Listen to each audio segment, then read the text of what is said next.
The world keeps getting better when women make it a habit to fix each other's crowns and exclusively focus on picking up the broken pieces in the lives of other women. With great passion for women, children, and marriages, your hosts Ntwatwa Evelyn, Emma, Lorena, Diana D, Rhoda, and Lorita bring you the irresistible Woman to Woman reality talk show. Feel free to subscribe and hit the notification bell for more about this eventful and exciting show. Woman to Woman reality talk show. You're welcome. We are talking about motherhood. For those who are just joining us or joining us for the very first time, please don't forget to subscribe, like, and share with us. But anyway, as we go ahead with motherhood, we all know that our parents were also parented, and we are also parents. Yes. So I am thinking, what are those things that our parents probably did when they were growing up, or like when we were growing up, that we have not focused so much in our day-to-day, like mothering? What are those things that we have not put emphasis on? When I was growing up, I grew up from the village, where we would do a lot of work. The schools are far, the hospitals are far. You have to walk. You have to work, but you have to work. You have to do housework. And I feel the modern mother has not taught the children The value of work. the value of work. Like I said, when I was growing up, you wake up at 3 a.m., go fetch water, leave water home, clean, mop the house, run to school. Do the things that are now seen as bona. We are torturing this child. The mother of today, if she had seen me at that time, she would say, where are your parents? child abuse. This kid have parents. But it taught me how to work. But the modern mother, the children of these days, wake up in the morning, prepare themselves to go to school, take breakfast, go to school, come back, homework. The next day, even in holidays, they are coaching.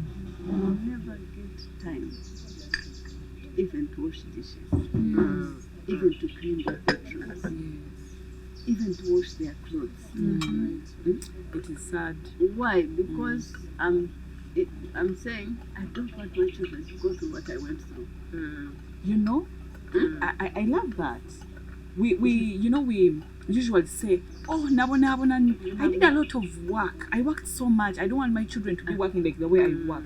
But not knowing that I am limiting them to know that the things that I have also known as an adult. And what happens after that? This kid will go up, start working, and get married. And how on home? She can't even make the bed. She can't even fix breakfast. Then she starts complaining that they have to.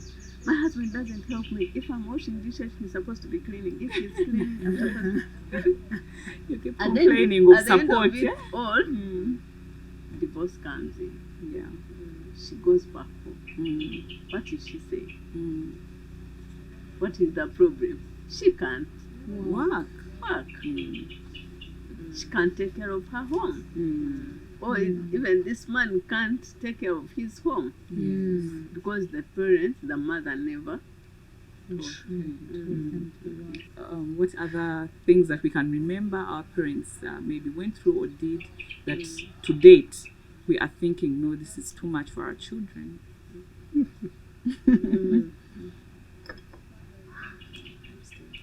Joy, is there anything that you remember? I think work is definitely one of them. Definitely, absolutely. I think that work is one of them.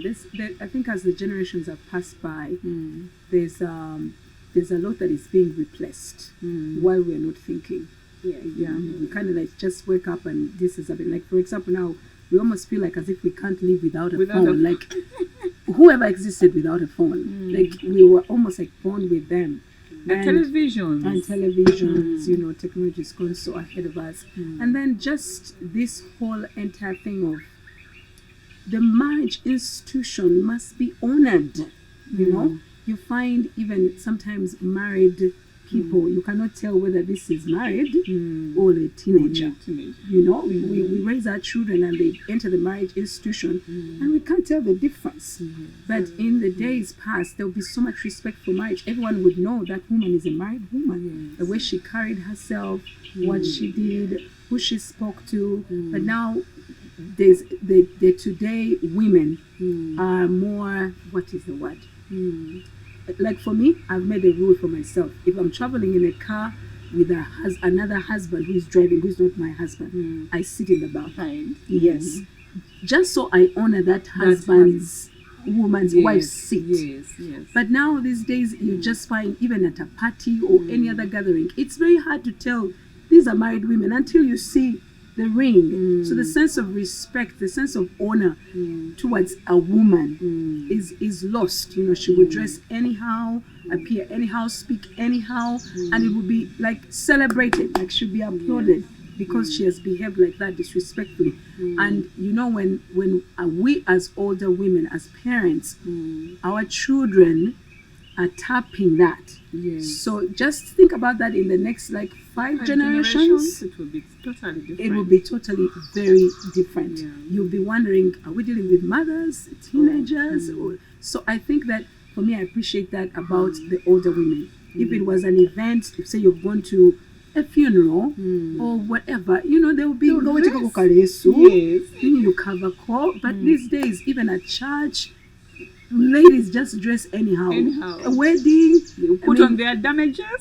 Exactly. God sees the inside, not the outside. Exactly. I went to a wedding very recently, and a young lady was singing on the worship team, and she was dressed, and I was like, wow, the music is nice, the voices are nice, but the clothes are putting me off. You know, that's not how it was. And recently I was actually laughing. I was looking at the Ronnie Kenley video of worship and a recent, you know, worship event. And I was like, what's going on? The difference is a lot, and yet it is not communicating a very good, it's not setting a very good precedence, especially for the younger parents who are coming through. So I think that is something I would desire to bring back, the respect on the woman, the woman's image. Yeah, well, you talked about, Go ahead. Okay, like she talked about the image, the dressing and all that, and then it reminded me of the age, like the beauty of growing or of growth. Like, you know, you're raising children, you're not going to treat your child, for example, if she has been like 4 this year and then the other time she's 12 years, we need to appreciate that we are growing. And I think that is how back it used to be. Until when someone is grown, they are known like you have grown, and whatever you do has to come out mature. How you present yourself, how you dress up. But nowadays, you find a woman in her 40s, she's like, me, I have to cut edge. I have to dress up in the way that I'll look like a 20-year-old. But in my mind, I'm thinking, okay, yes, you can dress decently, but you can still look young, because this thing of looking young is more like a grace or a favor or something that God puts on you. So yeah, that's what I really feel like should be, you know, considered. I think you've taken my point. The whole aspect. Yes, the whole aspect of preparation for the coming seasons. I think that our older generation, and culturally speaking, there was a lot of preparation that was done. As the child is growing, 5 to 6, you're prepared that now you are a teenager.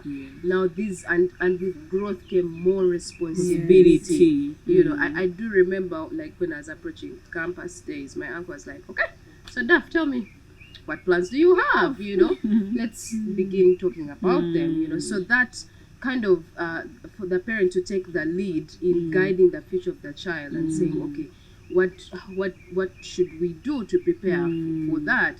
Adding even the aspect of, you're now a young maiden who is approaching marriage. How should you dress? How should you look and all these things. I remember a friend of mine on a group who was struggling with the aspect like, okay, so now I'm having this boyfriend and I am dressing a certain way, and now when I get married, he says, oh, now you should dress a certain way, like this, like that. So that whole aspect of being able to transition out of your youthfulness to now the fact that you're growing, you are somebody's wife, and the responsibilities are changing. Yes, and the fact that as a wife you embody the image of your husband wherever you go. You have to look at it in that regard. And I give an example of Banyankol and Batoro, the mishanana we wear. I know a lot of people don't notice this. When you're younger, it's like you wear it like this. Yes. The older women then cover it. It's intentional. Same thing if you notice with the Indians. The younger girls show the stomach and all of that. But when you get older, they change. The design changes to show that there has been a transition. Yes, so and I think I love when you mention that, because even in Uganda culture, when you're young and you're going for a function, it is okay to dress up, like maybe in a dress or whatever. But when you are mature, you definitely like have to wear in a like a gomesi, and show up like a real responsible woman who is really grown. Yeah. Also, the other point that I keep thinking about is the fact that the older generation thought in terms of resource management, that if I have these resources, I need to manage them well. So you take the child through the process of, okay, why do you need this thing? I remember my uncle, like, I want this. Then we say, okay, Daphne, tell me, why do you want this thing? Do you see the responsibility that comes with it and all of that? But now, today, because I have the money, I can take my kids wherever I want.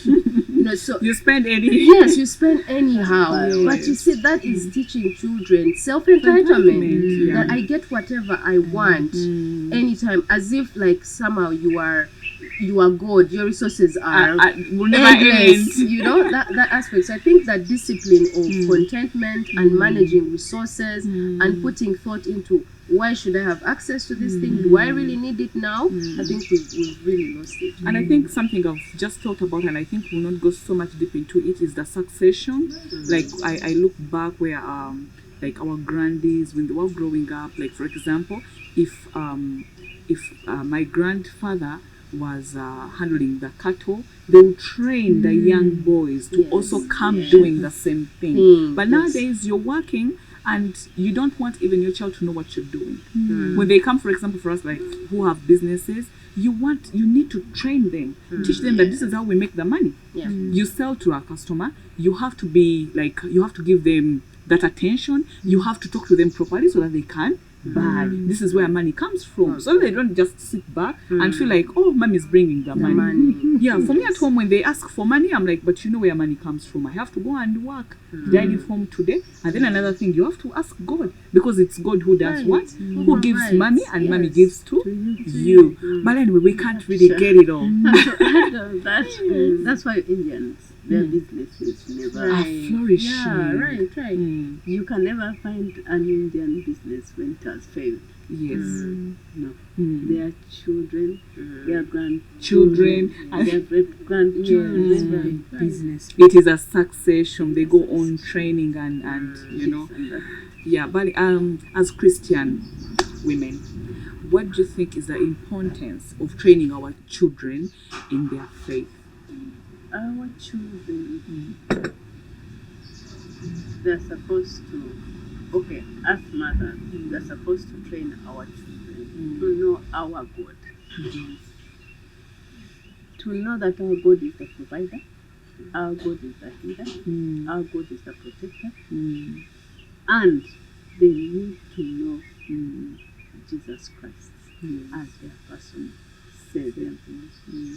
I've realized that we take children to children's church until they leave children's church when they are not born again. I know. You keep on taking children to church, but actually you are not sure that these children are saved. And we have not taken time to know. Before we go out, we evangelize. Other people. other people in the community, to our relatives. We are supposed to start with our Children. Wow. And at the end of that day, you find when your son or your daughter leaves home, that's the thing you find. You hear that he has gone to clubs, he has done this, he's taking drugs. Why? Because we never took time to know that actually these children received Christ as their personal Savior. We never took time to teach these children the Word of God. We never took time to go through the Bible study with them, Bible reading, those books, Christian books to read, the Christian books, but those stories. Okay, Angela, thank you so much. Who comes next? I think it's a commandment. Yes. It's a walking in obedience. Deuteronomy 6 says, "Hear, O Israel, the Lord our God is one." We must teach our children there's one God. Yes. And that's it. It's a commandment. And it says, "These things that I teach you, pass them on. When you sit, when you're sleeping, when you're sitting together to eat." So it's a commandment that we walk in obedience. It's obedience when we as Christian parents pass on our faith to our children. We are being obedient toward God. And besides, it's the only eternal truth. There's nothing more eternal than that. It's the only eternal plan. And something I would say is like, it's important to teach my children their faith, because as a mother, as much as I can give them support, I can be there for them. Can I really sustain this? Can I really sustain it?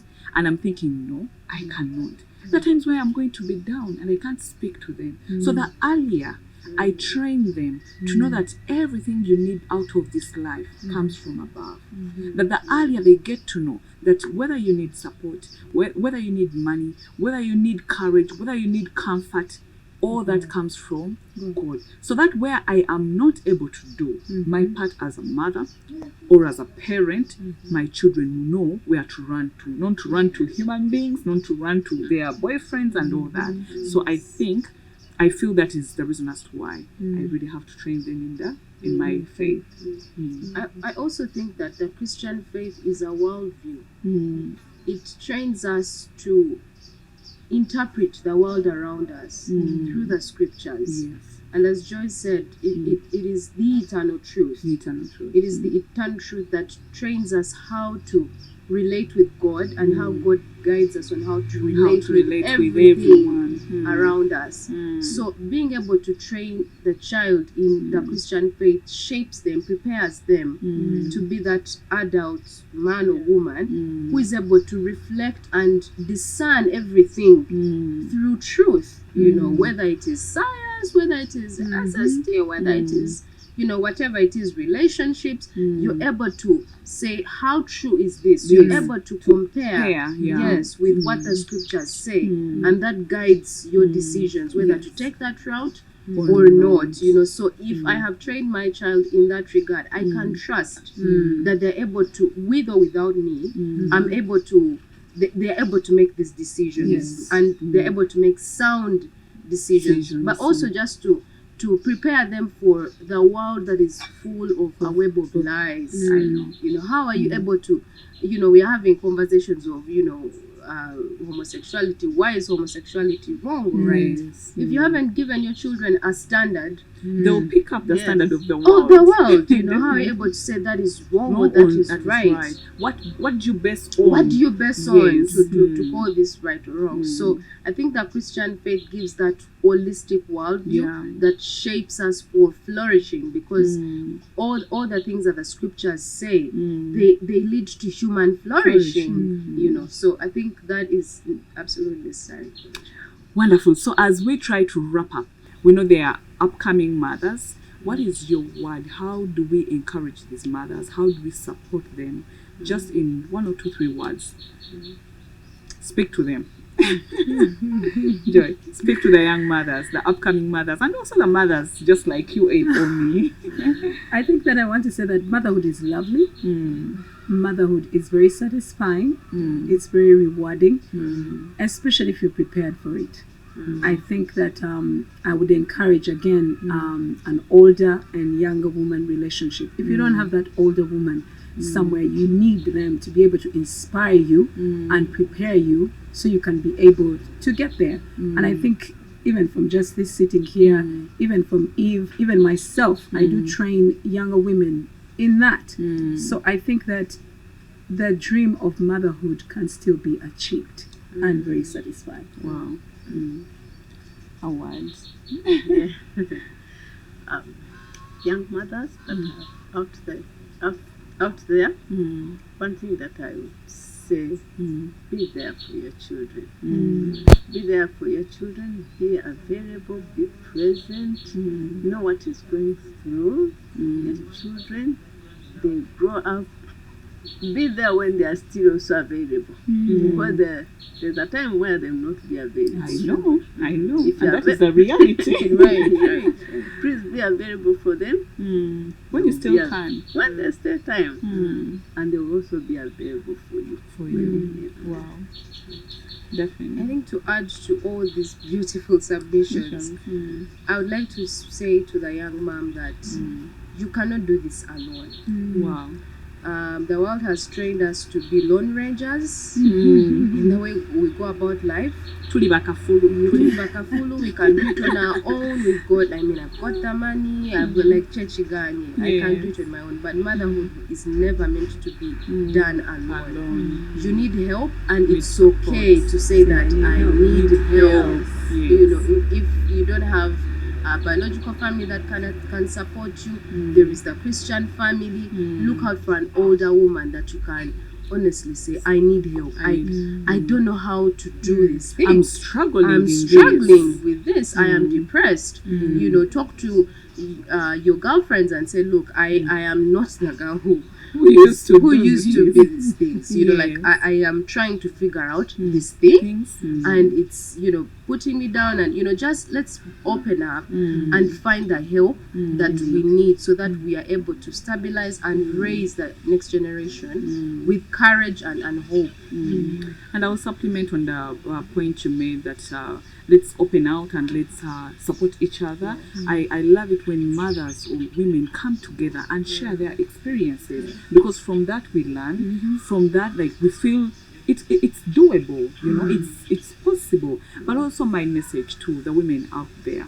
I know we've been speaking to the mothers, but also the women who have been thinking of like, oh, I should be having a child. But in your mind, you're like, oh, when I have a child, my things are going to delay. Everything is going to be put aside. I will not be able to work. My dear, don't delay that gift. Please go out there, have your children, and trust God for Him to lead you and guide you on this journey of motherhood. And with that, I want to appreciate you ladies for coming here today. Thank you so much for all your submissions. And to our viewers, thank you so much for being here.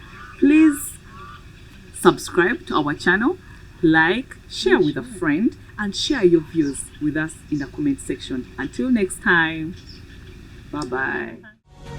The world keeps getting better when women make it a habit to fix each other's crowns and exclusively focus on picking up the broken pieces in the lives of other women. With great passion for women, children, and marriages, your hosts Ntwatwa Evelyn, Emma, Lorena, Diana D, Rhoda, and Lorita bring you the irresistible Woman to Woman reality talk show. Feel free to subscribe and hit the notification bell for more about this eventful and exciting show. Woman to Woman reality talk show. You're welcome.